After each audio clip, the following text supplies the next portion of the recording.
أعوذ بالله من الشيطان الرجيم. சபிக்கப்பட்ட ஷைத்தானை விட்டு அல்லாஹ்விடம் நான் பாதுகாப்பு தேடுகின்றேன்.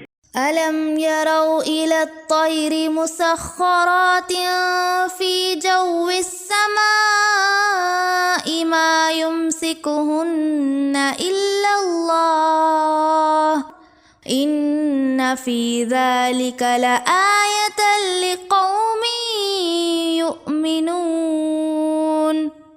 இவர்கள் பறவைகளை கவனித்ததில்லையா? அவை விண்வெளியில் எவ்வாறு கட்டுப்படுத்தப்பட்டிருக்கின்றன? அல்லாஹுவை தவிர அவற்றை தாங்கிக் கொண்டிருப்பவன் வேறு யார்? நம்பிக்கை கொள்ளும் மக்களுக்கு திண்ணமாக இதில் பல சான்றுகள் உள்ளன.